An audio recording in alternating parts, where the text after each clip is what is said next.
Can you even do the job? You whore. Slap! Her hand cracked across his face. The sound echoed through a ballroom full of 300 people. Why? Why did you hit me? Why? Because you ruined my dress. Get on your knees. And clean it. It was just a drop. Did I say you could open your mouth? Crimson nails grabbed his collar. Look at you. Stinking up a room you don't belong in. I'm sorry. Please. Sorry doesn't fix my dress. Security. Get this thing out before it touches something else. 300 guests, champagne glasses frozen midair, not one word. He straightened his collar, folded his apron, walked out.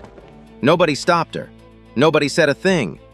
But very soon she would regret everything she just did. The Meridian Grand Hotel had spent 4 months preparing for this night. 4,000 crystal teardrops hung from the ballroom ceiling, splitting light into tiny rainbows that crawled across white marble. Champagne towers rose 6 tiers high at every corner. Dom Perignon, nothing less. A string quartet played Vivaldi near the east wall. Nobody listened. The annual Whitfield Industries Charity Gala was never about charity. It was about being seen, about who wore what, who stood next to whom, who mattered. 300 guests filled the room. Hedge fund managers in bespoke Savile Row, old money in quiet cashmere, new money in loud diamonds. They orbited each other like slow planets, champagne flutes tilted at the same angle, laughter pitched at the same volume. A senator shook hands near the bar. A tech CEO posed for a photographer. Everyone performed. Nobody was real. Then, Victoria Whitfield walked in. 26. Platinum blonde waves brushing bare shoulders, skin like milk under chandelier light. A red Valentino gown, $47,000 of hand-beaded crystal catching fire with every step. The thigh-high slit flashed silver Jimmy Choo heels that cracked against marble like a judge's gavel. A 3-strand Cartier diamond necklace pressed heavy against her collarbone. Crimson gel nails, long, sharp, freshly done, curled around a Judith Lieber clutch. The scent of Clive Christian arrived 3 steps before she did. She smiled. The room bent toward her. "Darling, divine," a silver-haired woman cooed. Victoria's red nails fluttered, not a wave, a dismissal. She scanned the room the way a landlord scans property. Her eyes slid over waitstaff without stopping. They were furniture that carried drinks. Across that invisible line stood a man no one would remember by morning. Warren Adams, 45, 6'1". Broad shoulders packed into a black waiter's uniform 1 size too small. Sleeves riding up thick forearms roped with tendon and old callus. Salt and pepper hair cropped tight to the skull. 3 pale scars crossed the knuckles of his left hand, faded but permanent. Gifts from a childhood shuffled through 7 foster homes in the Bronx. His black shoes had given up their shine years ago.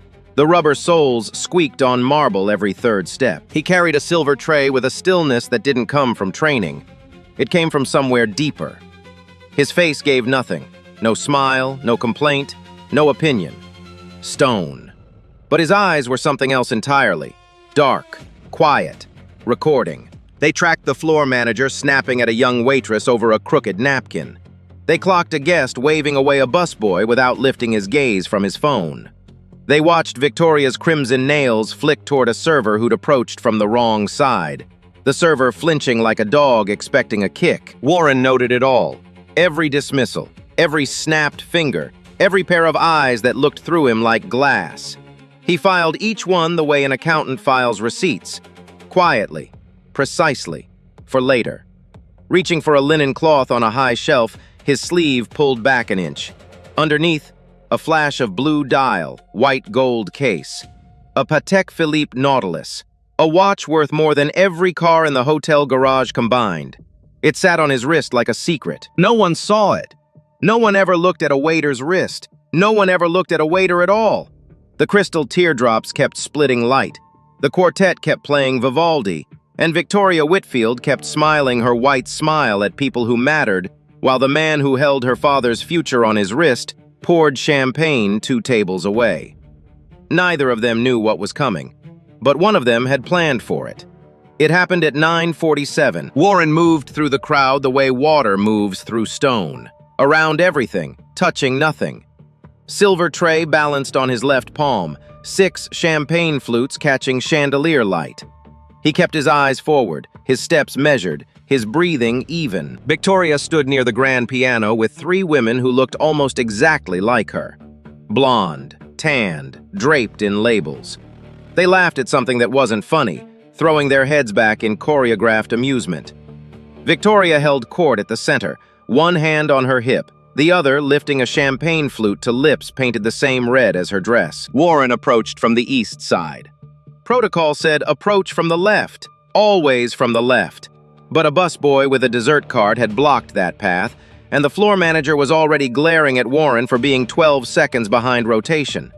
So he adjusted, came from the right, tray steady, eyes down. A man in a gray suit stepped backward without looking, celebrating a punchline, arms wide, bourbon sloshing. His elbow caught Warren's forearm. Not hard, just enough. One flute tilted. A single drop of champagne, no more than a teaspoon, slid off the rim and landed on the hem of Victoria's red Valentino gown. A dark spot the size of a dime on $47,000 of hand-beaded crystal. The world stopped. Victoria looked down. Her smile vanished like someone had switched off a light. Her jaw tightened, her nostrils flared. The 3 blonde women took a half step back, sensing what was coming the way animals sense earthquakes. You... Victoria's voice came out low, controlled, the kind of quiet that's louder than screaming. She looked up at Warren. Her ice blue eyes traveled from his scuffed shoes to his too-tight uniform, to his salt and pepper hair, to his dark skin. And something in her face changed. Something old and ugly surfaced. "Do you have any idea," she said, loud enough for the nearest 30 guests to hear, "what you just did?" "Ma'am, I apologize. It was..." "It was what? An accident?" She stepped closer, the scent of Clive Christian mixed with champagne and fury. "People like you don't get to have accidents in a room like this. People like you don't belong in a room like this." The ballroom was listening now. Conversations died in expanding circles like ripples moving outward from a dropped stone. Heads turned. Phones appeared. Warren stood still.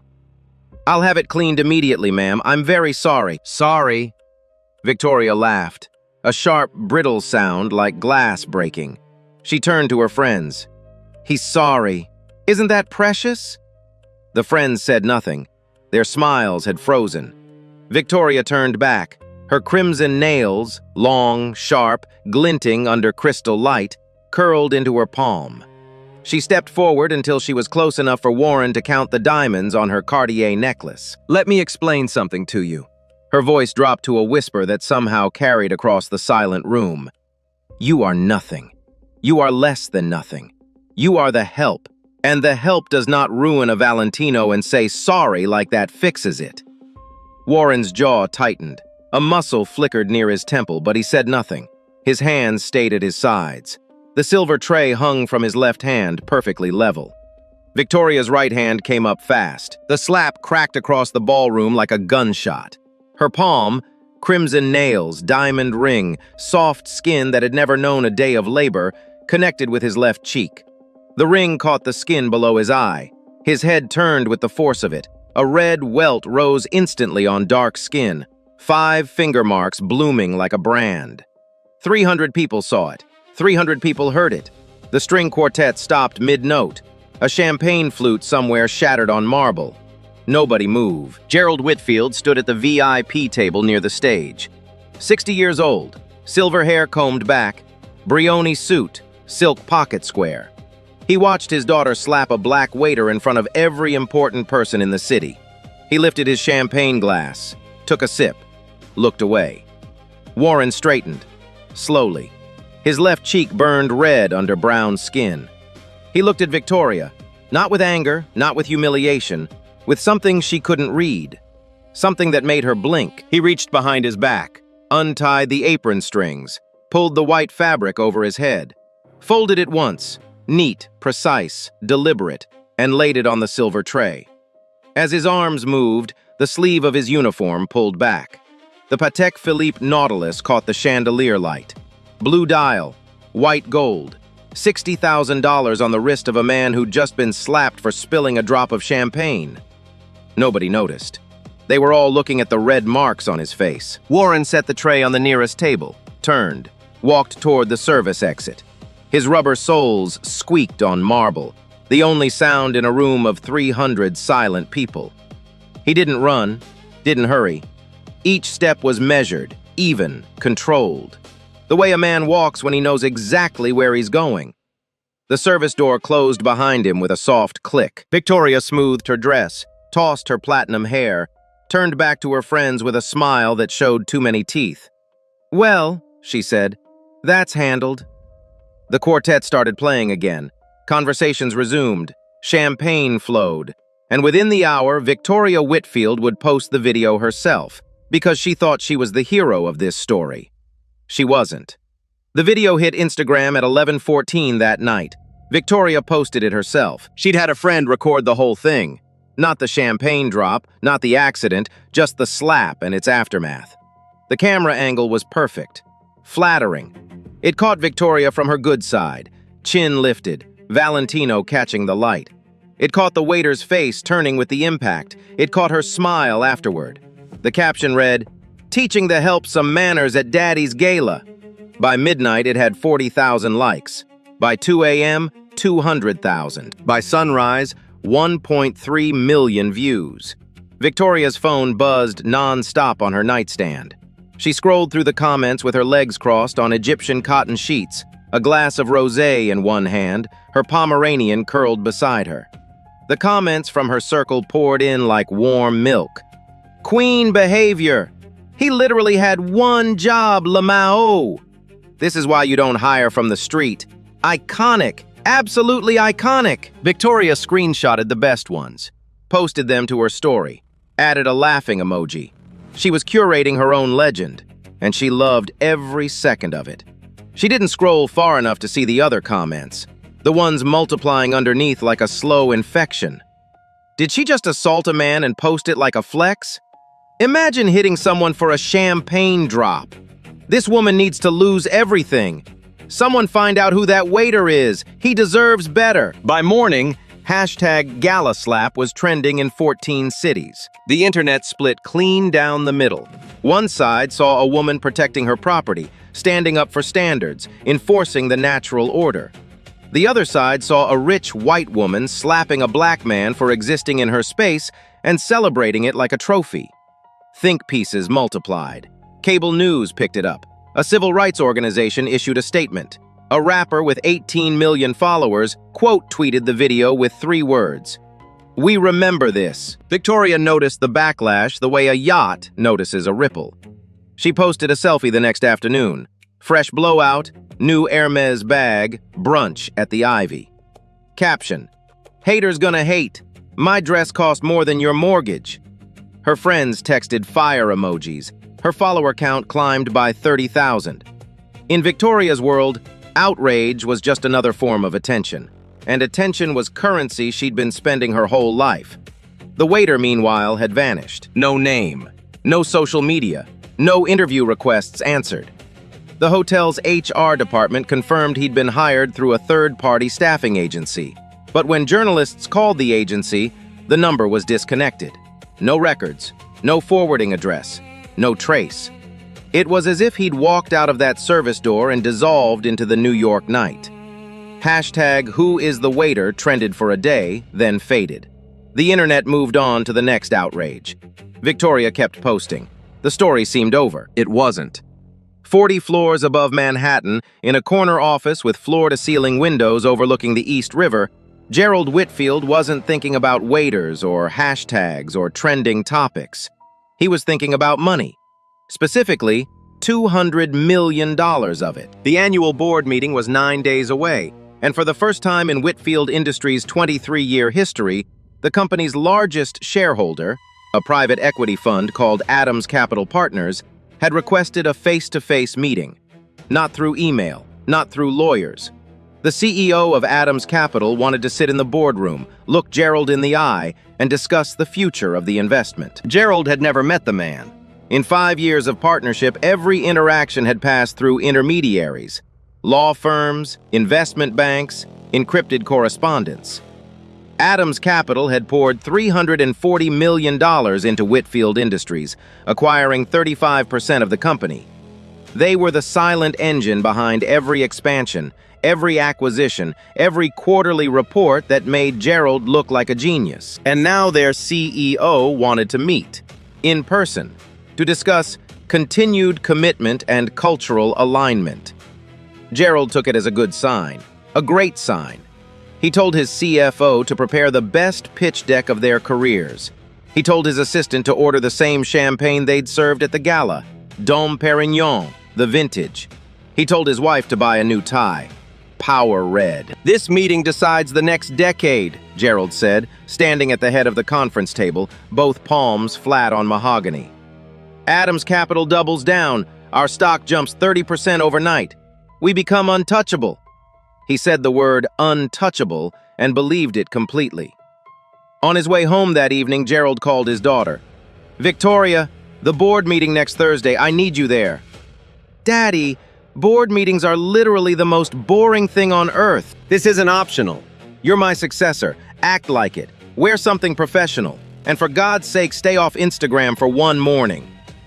Victoria sighed dramatically. "Fine." She hung up and went back to scrolling her mentions. A fan account had made a compilation of her best moments. The Gala slap was number 1.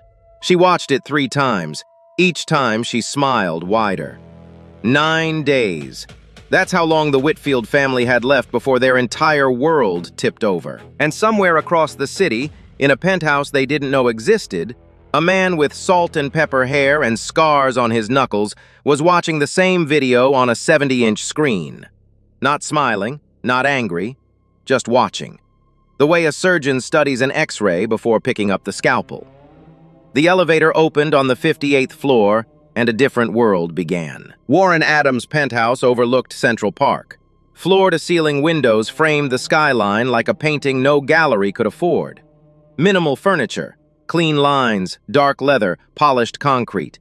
No clutter, no excess, just space, silence, and a bookshelf covering an entire wall, packed with financial journals and dog-eared economic histories. A Basquiat original hung above the fireplace, not a print. $11 million at Sotheby's. Warren had bought it because it reminded him of something. A kid from nowhere, painting his rage onto walls until the world couldn't look away. He stood by the window now, Central Park spreading green far below. No waiter's uniform, no scuffed shoes, navy Brioni suit. Custom cut, peak lapel, fabric that moved like water. The Patek Philippe Nautilus on his left wrist catching morning light. John Lobb Oxfords, polished to a mirror. His salt and pepper hair was the same. His scars were the same. But the man wearing them was unrecognizable. This was the real Warren Adams, founder and CEO of Adams Capital Partners, a private equity fund managing $2.3 billion across 47 companies. 40 employees on the top floor of a Madison Avenue tower. 22% annual returns for 12 consecutive years. Forbes number 114. Bloomberg had profiled him twice.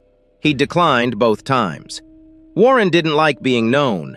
Being unknown was his greatest weapon. In the corner of his office, behind a glass case lit by a single halogen, hung 4 uniforms. A janitor's jumpsuit, gray, name tag reading Bill. A FedEx delivery polo, wrinkled, coffee-stained. A kitchen porter's apron from a restaurant in Chicago. And the newest, a black waiter's uniform, one size too small, with a folded white apron on top. Each uniform was a mission. Each mission was a test. Warren had grown up with nothing. Orphaned at 3.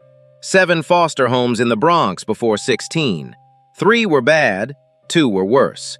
The scars on his knuckles weren't from fights he started. They were from doors he'd tried to keep closed at night. He taught himself financial statements at the public library on 149th Street.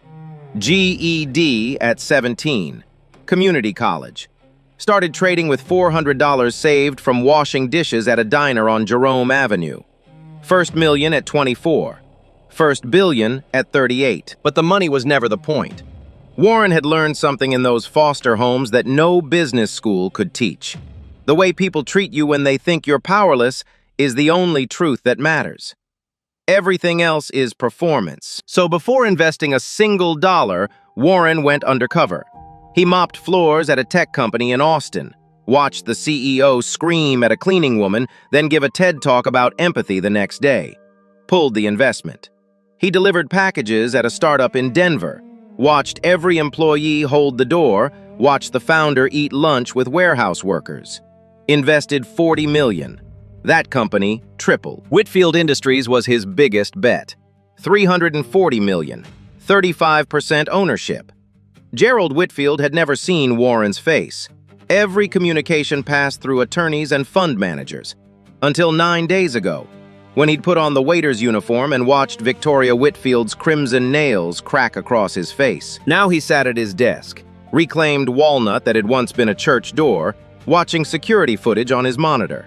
Not Victoria's Instagram version, the real version. 4 angles, crystal clear audio, bought from the hotel's head of security for $50,000 in cash. Warren watched it 3 times. Not the slap. He watched Gerald. He watched Gerald see it happen. Watched him lift his glass, take a sip, and look away. That was the moment.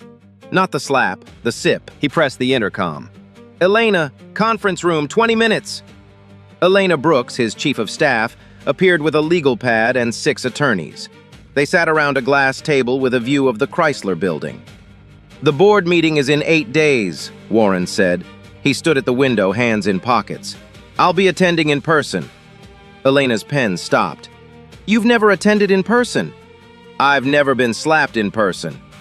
Silence. Prepare the full cultural assessment. Security footage, organizational behavior analysis, everything.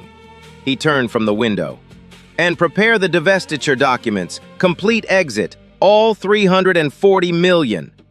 Elena set her pen down. Warren, that's our largest position. He looked at her. The same dark eyes that had stared at Victoria over a silver tray. The same stone face. But behind the stone, something burned. It was, he said. Prepare the documents. 8 days became 5. 5 became 2. And Gerald Whitfield could feel the clock in his chest like a second heartbeat. He arrived at the office before dawn on Tuesday, 2 days before the board meeting. The building was empty. His footsteps echoed through the marble lobby. The security guard nodded. Gerald didn't notice. He was running numbers in his head, rehearsing phrases, imagining handshakes. His corner office on the 39th floor had been reorganized 3 times that week. Fresh flowers, white roses, no color, nothing distracting. A new Mont Blanc pen set arranged on the desk like surgical instruments. The pitch deck sat on his screen. 42 slides of growth projections, market analysis, and carefully worded promises. He'd reviewed it 11 times, changed the font twice, moved a decimal point that didn't need moving. Gerald picked up the phone and called Adams Capital for the 6th time that week. The same receptionist answered with the same polished voice. Adams Capital Partners, how may I direct your call? This is Gerald Whitfield. I'd like to confirm Thursday's agenda with Mr. Adams' office. A pause. Then, Mr. Adams has confirmed his attendance. He will be arriving at 9 a.m. sharp. He has 1 addition to the agenda. Gerald's pen stopped. What addition? Item 7. Cultural due diligence assessment. Cultural due... What does that mean exactly? Mr. Adams will present it himself. Is there anything else, Mr. Whitfield? Gerald hung up. Cultural due diligence. He rolled the phrase around in his mouth like a piece of food he couldn't identify. Probably some HR buzzword. ESG metrics, diversity statistics. The kind of thing consultants charged $50,000 to produce and nobody read. He shrugged it off. The important thing was item 1 through 6, the money, the $200 million, the future. That evening, Gerald tried on his new suit, charcoal Zegna. His wife adjusted the lapels. He chose the red tie. the one he wore when he wanted to project authority. He practiced his opening line in the bathroom mirror. "Mr. Adams, it's an honor to finally meet the man behind the fund."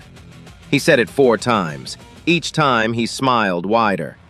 Meanwhile, 40 blocks south, Victoria Whitfield was having a different kind of evening. She stood in her walk-in closet, A room the size of most New York apartments, flipping through racks of dresses with the speed of someone who'd been doing this since she could stand.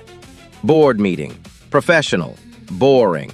She pulled a red Dolce & Gabbana sheath dress off the rack and held it against herself in the mirror. Red. Always red. Red was power. Red was her color. She paired it with a Cartier love bracelet, red-soled Louboutins, and a blowout appointment for Thursday morning. Done. Board meeting outfit in under 4 minutes. A new personal record. Her phone buzzed. Instagram notification. Someone had commented on the Gala video again. The 12,000th comment that week. She didn't open it. She'd stopped reading comments 3 days ago. Not because they bothered her, because they bored her. Old news. What Victoria didn't know, what she couldn't have known, was that 6 blocks from her closet, a journalist named Diane Collins was sitting in a cramped office at the Financial Herald, staring at a corkboard covered in red string and printouts. Diane had been pulling threads on #GalaSlap for 9 days. The waiter had no employment record at the Meridian Grand. The staffing agency that supposedly hired him didn't exist. The phone number traced to a disconnected burner. The hotel's head of security had resigned 3 days after the gala, citing personal reasons. And the security camera footage from that night had been purchased, all 4 angles, by an anonymous buyer for an undisclosed sum. Someone had cleaned the scene, professionally, expensively. Diane had spent 14 years covering white-collar crime. She knew what professional cleanup looked like. And this wasn't a waiter covering his tracks. This was someone with resources, serious resources. She pulled the guest list for the gala, cross-referenced it with the staffing company's registration documents.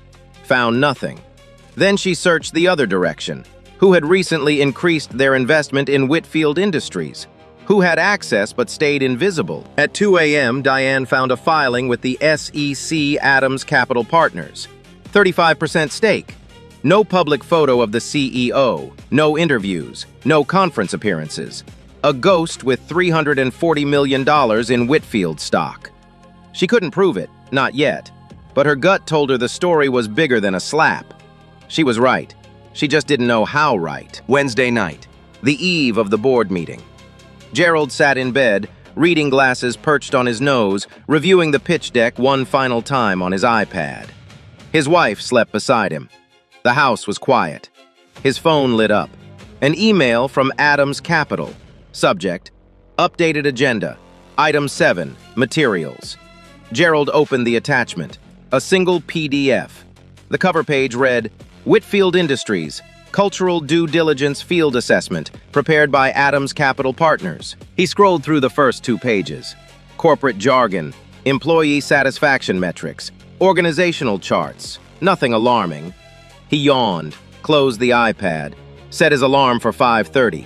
Tomorrow was the biggest day of his career. He was sure of it. He was right about that too, just not in the way he imagined. Across the city, Warren Adams stood at his window, watching the Manhattan skyline pulse with light. His suit for tomorrow hung on the bedroom door. Tom Ford, black, 3-piece. The security footage was loaded on a flash drive in his briefcase. The divestiture documents were signed, notarized, and sealed. He looked at his reflection in the dark glass, the scars on his knuckles, the faint red mark on his left cheek that had finally faded. Everything was ready. He turned off the light. Thursday, 9 a.m., the 40th floor of Whitfield Tower. The boardroom had been prepared like a stage. A long table of dark oak stretched across the room, 12 leather chairs arranged with military precision. Floor-to-ceiling windows offered a panoramic view of the Manhattan skyline, steel and glass glittering under a cold autumn sun. Fresh flowers sat at the center of the table, white roses again. A tray of Evian bottles, labels facing outward. 2 carafes of coffee, steam still rising. A bottle of Dom Perignon chilling in a silver bucket near the credenza.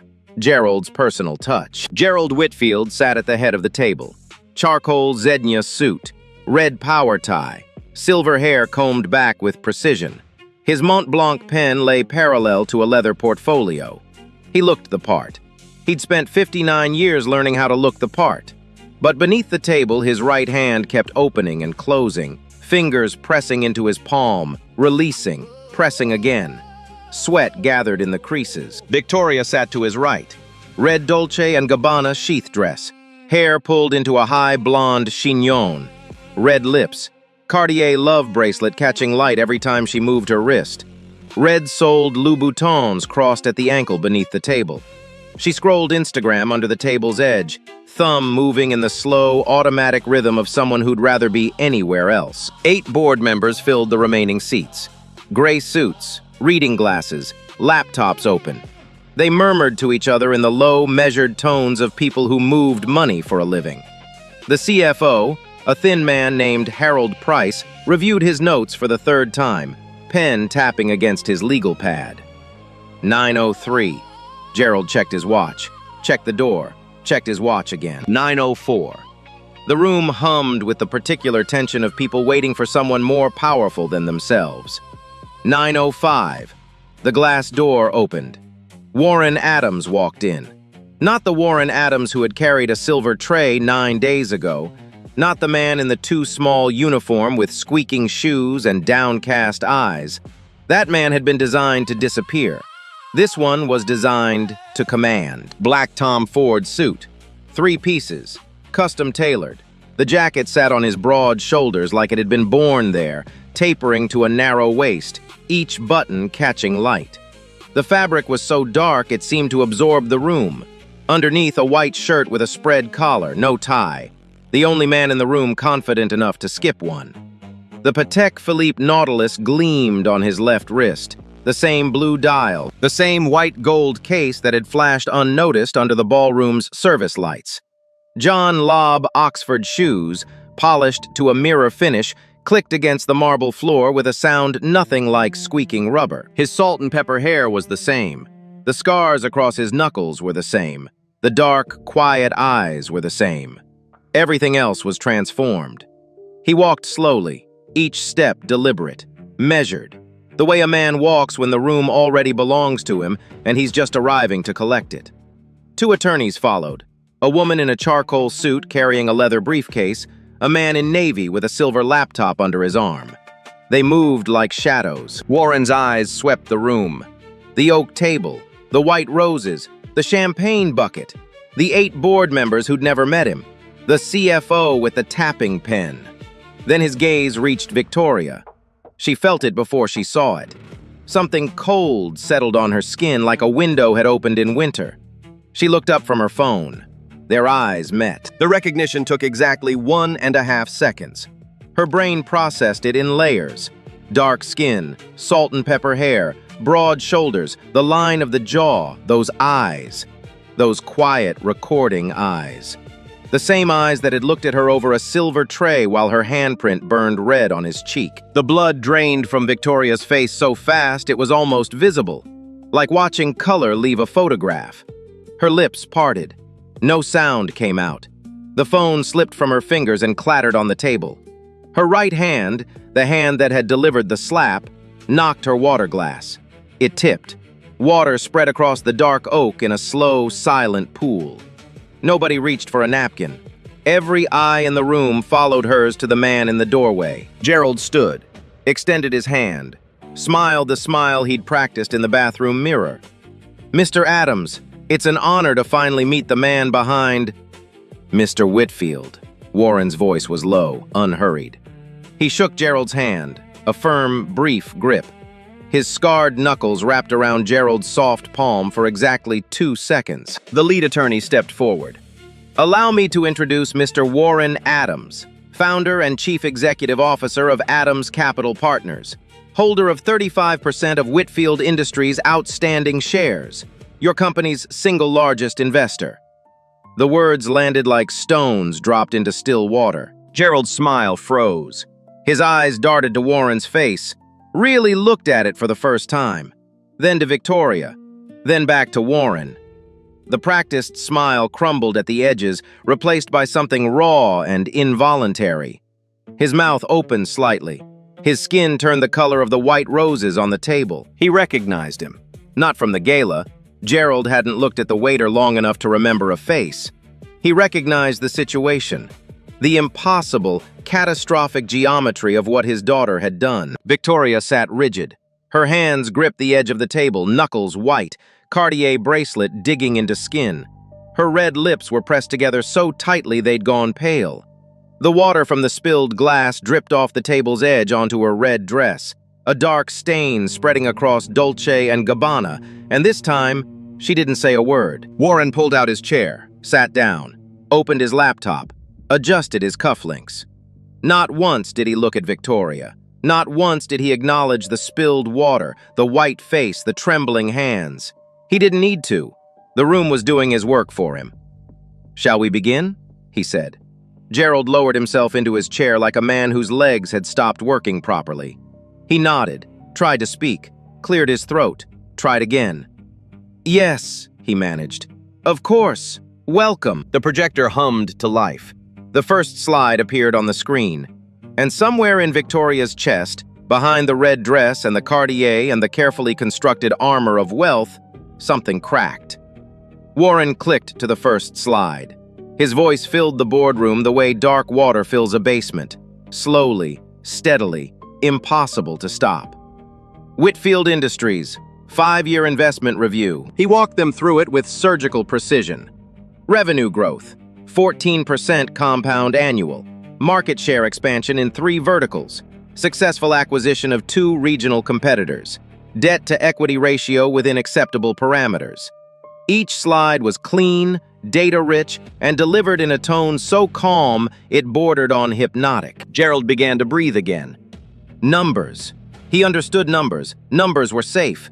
Maybe this was just a standard review. Maybe the man in the Tom Ford suit had decided to separate business from personal. Maybe the cultural due diligence was just a formality. Gerald's grip on his Mont Blanc pen loosened by a fraction. 12 slides passed, then 13. Each one professional, neutral, almost warm. The CFO, Harold Price, allowed himself a small nod. 2 board members exchanged a cautious glance that said, "Maybe this will be fine." Slide 14 ended with a summary. Financial assessment. Strong. Gerald's chest expanded. He almost smiled. Warren clicked once more. Slide 15 appeared. The title read, Cultural Due Diligence, Field Assessment. The room's temperature dropped 3 degrees. Not literally, but everybody in those 12 leather chairs felt it. Warren paused, looked at the screen, looked at Gerald. Then, without a word, he pressed play. The video filled the wall-mounted display. Not Victoria's Instagram version, the carefully angled, flattering selfie cam that made her look righteous and the waiter look clumsy. This was security camera footage, wide angle, high definition. 4 different cameras edited into a seamless sequence. Camera 1, Warren approaching with the tray. The gray-suited man stepping backward, the collision. Camera 2, the champagne drop hitting the red dress. Victoria's face changing. The transformation from socialite to something older and uglier. Camera 3, the audio, crystal clear. Every word Victoria had said captured by the overhead microphone the hotel used for event recordings. People like you don't belong in a room like this. You are nothing. You are less than nothing. The help does not ruin a Valentino and say sorry. Each sentence landing in the silent boardroom like a hammer on glass. Camera 4, the slap, close angle, crimson nails, diamond ring, the crack of palm against cheek, Warren's head turning, the red mark blooming on dark skin. And then, the wide shot. 300 people, standing still, watching. Gerald Whitfield lifting his champagne glass to his lips and turning away. The video ended. The screen went dark. The boardroom was so quiet that the hum of the air conditioning sounded like a scream. No one looked at Victoria. Everyone looked at Victoria. She sat frozen. Tears ran down her cheeks in 2 straight lines, cutting through foundation and blush, dropping off her jaw onto the red dress. Her mascara bled black trails under her eyes. Her lips moved but produced nothing. The Cartier bracelet trembled against the table's edge with a faint metallic tick. Warren stood. He buttoned his jacket, a single unhurried motion. He walked to the head of the table, not Gerald's end, the other end. The end closest to the screen, where the frozen image of a slap still lingered in everyone's retinas. "I invest in people," Warren said. His voice hadn't changed. Same tone as slide 1, same cadence as the revenue charts. Not just balance sheets, not just margins, people. He let the word hang. "My process is simple. Before I commit capital to any organization, I go inside. I work as the lowest paid person in the building. I mop floors, I carry trays, I deliver packages, and I watch." He looked at Gerald. "I watch how the leadership treats the people who can't fight back." Gerald's face was ash gray. His Mont Blanc pen lay on the table, abandoned. Both hands gripped the chair's armrests. "Whitfield Industries has been my largest investment for 5 years," Warren continued. $340 million, 35% ownership. I believed in this company's future." He paused. 9 days ago, I put on a waiter's uniform and walked into your gala to evaluate your organization's culture firsthand." He turned to the screen, the frozen frame of the slap. "This is what I found." Silence. The kind of silence that has weight, the kind that presses on eardrums and makes people forget how to swallow. Warren opened his briefcase, removed a single folder, placed it on the table. "Effective 30 days from today, Adams Capital Partners will divest its entire position in Whitfield Industries. All shares, 35%, will be liquidated on the open market. Additionally, the proposed $200 million expansion investment is terminated." The CFO's pen dropped. It hit the legal pad, rolled off the table, and clattered on the floor. No one picked it up. Board member James Turner pulled at his tie. "Mr. Adams, surely we can discuss—" "There's nothing to discuss." Warren's eyes didn't leave Gerald. "The decision is final." Victoria stood, her chair scraped backward on marble. Her voice came out broken, wet, barely audible. "I'm sorry. I didn't know. If I had known who you were, I never would have—" Warren turned to her for the first time since entering the room. He looked at her the way you look at a sentence you've already finished reading. "That's the problem, Ms. Whitfield." His voice was quiet, almost gentle. Almost. "You said if I had known who you were, which means you'd do it again, to anyone you thought was beneath you. The apology isn't for me. It's for every person you've treated like that when no camera was rolling." Victoria's mouth opened, closed. Her legs buckled slightly. She gripped the chair back. Warren closed his laptop, slid it into his briefcase, fastened the clasp. He straightened his cuffs, left, then right, and walked toward the door. He stopped at the threshold, one hand on the glass. He turned his head, not his body, just his head, and looked back at Victoria. Red dress, black mascara trails, white knuckles, water stains still spreading on Dolce & Gabbana. "Thank you for the gala, Ms. Whitfield." A pause so small only silence could hold it. "It saved me $200 million. He walked out. His John Lobb Oxfords clicked down the marble hallway, steady, even, unhurried. The sound grew fainter, then gone. The glass door swung shut on its hydraulic arm with a soft, final hiss. Inside the boardroom, Gerald Whitfield sat motionless, staring at the empty chair where $340 million had been sitting 30 seconds ago. His red tie suddenly felt like a noose. The air conditioning hummed. The white roses sat perfect and useless in their vase. And somewhere on the table, a pool of spilled water kept spreading. Slow, silent, unstoppable. The first domino fell before lunch. By noon, 3 board members had retained personal counsel. By 2 p.m., unusual volume in Whitfield stock triggered flags at Goldman Sachs. By closing bell, the share price had dropped 11% on no public news, just whispers. The kind that travel through Wall Street like fire through dry grass. 48 hours later, Adams Capital filed its Form 4 with the SEC. 35% of Whitfield Industries liquidated. $340 million withdrawn. The filing hit wire services at dawn on Saturday. By Monday's opening bell, the stock had cratered 42%. $2.1 billion in market value, erased. Then, Diane Collins published her story. The waiter who owned the company. Front page of the Financial Herald. The story laid it all bare. Warren Adams, orphaned at 3, 7 foster homes, $400, self-made billionaire. The undercover philosophy, the uniform, the gala, the slap, the boardroom. 14 million views in 24 hours. Hashtag Justice for Warren trended in 31 countries. The security camera footage leaked. 50 million views. News anchors played it on loop. A muralist in Brooklyn painted Warren's face on a warehouse wall. Salt and pepper hair, scarred hands, with the words, "Respect costs nothing." Gerald Whitfield resigned 13 days after the board meeting. 4-sentence statement. Personal reasons. He left through the service entrance, the same door Warren had walked out of the night of the gala. Victoria's world collapsed in stages. The trust fund froze first. The black Amex stopped working at a Bergdorf checkout. Then the friends vanished. Fire emoji texters gone like smoke. Phone calls unanswered. Brunch invitations dead.